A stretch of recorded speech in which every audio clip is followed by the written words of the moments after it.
Hey guys, welcome back. Today we're going to be working on building a large chicken run on this coop here. We got this coop from some neighbors of ours, and some other neighbors gave us 6 more chickens, and we're going to combine our flocks. But before we can do that, we need to add a nice big chicken run through this whole area right here. And I need this to be safe. There's a lot of hawks around here, so we're going to be putting a net over top just to keep the hawks out and keep those hens safe.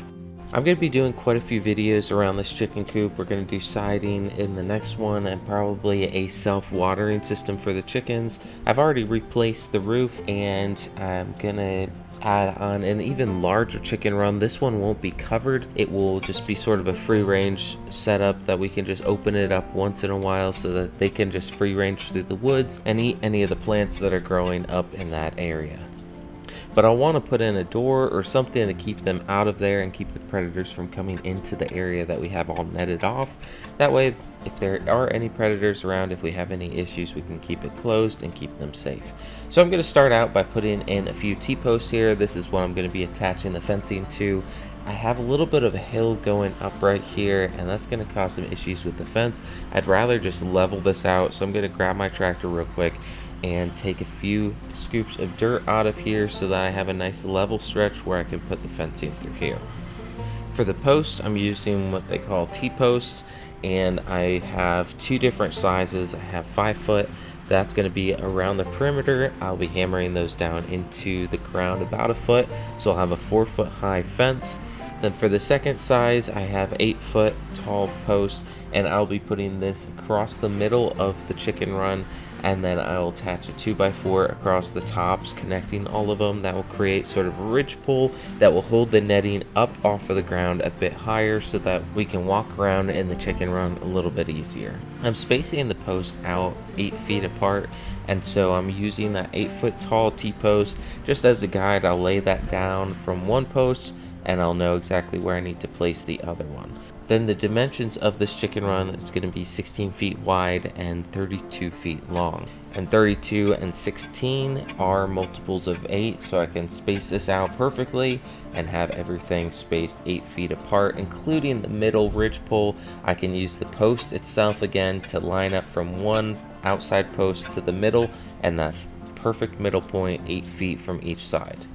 Now I'm going to add an access door into the chicken run. We want to be able to walk into here to replace food, rake the area out, clean it up if we need to. And so I'm going to dig 2 posts for 4x4s to go in here that I can mount a door to. I'll dig down about 2 feet into the ground and then place a 10 foot 4x4 into these holes. That'll give me enough space for a full-size door to go in here. Now, if you've ever backfilled a post over time, the area around it can sink and you'll end up having a large cavity around that post. So to avoid that, you can easily hammer down, pack in that dirt around it, and that gets it tighter than it was before. It won't settle at all. So I'm going to use the flat side of my digging bar to hammer that down in like a sledgehammer, and that's going to compact all of that soil around it, tightening up the post but also keeping it from settling or shifting over time. If you want it even stronger, you can add concrete around these posts, but that's a little bit overkill for this, so I'm not going to do that. Also, another thing to keep in mind is whether or not you have a frost line and how far that is into the ground. We don't really have one here, but I would just recommend checking with your area, making sure that you're digging down past that frost line. If you don't, you could end up causing the post to lift up out of the ground each time it freezes and messing up your doorway. Now I'll take some 2x4s and fasten those 2 4x4s together, creating a doorway that I then can measure and create a door for it. I'll cut off the excess 4x4 sticking out the top, and then I'm going to come back with a 16-foot long 2x4 and create a ridge pole across those center posts. All the posts are in the ground, so I'm going to start attaching the fencing to these T-posts.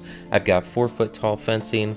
I'll staple it to the 4x4s, but then to the T-post. You can use T-post clamps or just grab some wire, cut it in about 6-inch long pieces, wrap it around the T-post, and twist the wire with pliers to fasten it. If you're making more of a temporary chicken run situation, you could easily use some zip ties to zip tie the fencing to the post, but over time the sun can actually break down that plastic and cause it to become brittle and snap, so you might need to replace those zip ties every once in a while. Once you tie everything off with wires though, that is permanent, it's not going anywhere, so I'm just going to use wires. It takes a little bit longer, but I don't want to have to touch this again.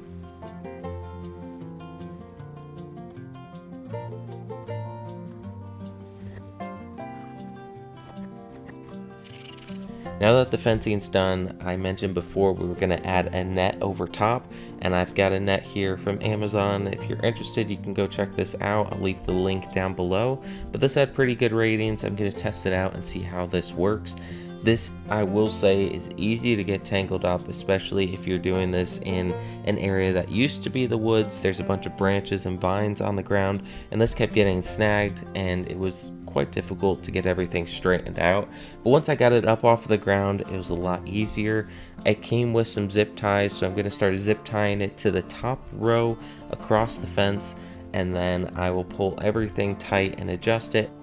And this net was larger than what we needed, so once I pull it tight, I'll come back and trim off the excess and make sure everything's fastened to the fence. Next, I'm going to create the door for the chicken run. So I took all the measurements. I'm going to make this custom to fit that size perfectly, and I want to make this lightweight. It doesn't need to be overkill, so I'm going to take some deck boards and rip those down to 3.5 inches. That's the standard 2x4 width. So I'll trim that all down, and then I'm going to cut a few triangles for supports on the corners to really brace it and keep it from shifting around. So I'll cut some 1/2-inch plywood to these 45-degree angle triangles, and I'll put one on each corner.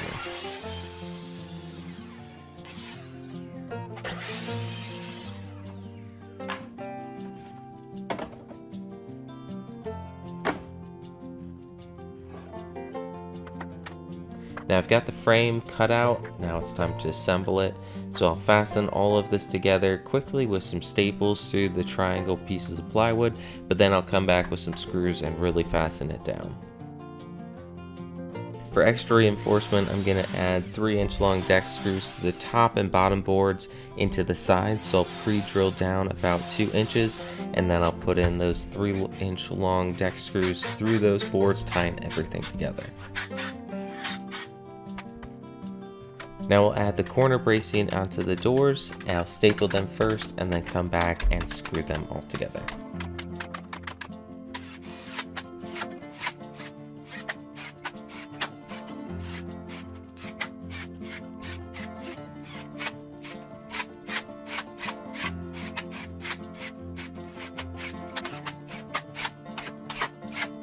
Now I'm going to add diagonal bracing on this that will support the door from sagging over time. I'll screw that into place, and then I'm going to add hardware cloth over this entire area. I'll staple that down, and then I'm going to rip a 2x4 down the middle so that it lightens it up even more, and I will screw that down onto the face of the door, covering up the hardware cloth and all the sharp edges that could be sticking out from that.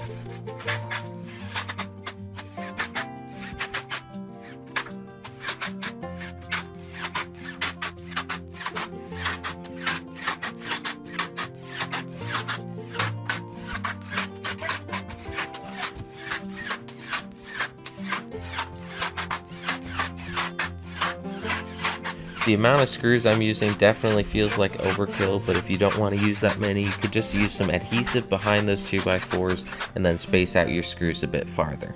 Now the last step, we're just going to add the door to the frame here. I'll fasten it on with some door hinges and then add a latch here so that no chickens can get out and no predators can get in. Alright, that just about finishes up the video for today. I hope you guys enjoyed this one. If you found it helpful, hit that like button down below and let me know what you think in the comments. And if you have not yet subscribed, hit that subscribe button and help me out. Now we've got 2 flocks like I mentioned before. We're going to put 1 flock into the new chicken run and let them get used to the other flock that's just on the other side of the chicken wire in the coop. This way they can start getting used to each other before they have to figure out the pecking order. So we'll let them stay separate for a little bit, then open up the chicken run and the coop so they can start mixing.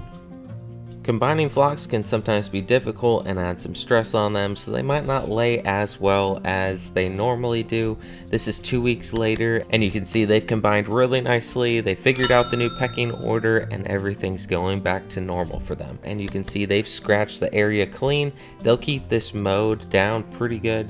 I'm going to add on, like I mentioned before, a larger chicken run, and in future videos, some siding on the chicken coop and a self-watering system. So stay tuned for those videos. Thanks so much for watching, guys. I'll see you in the next one.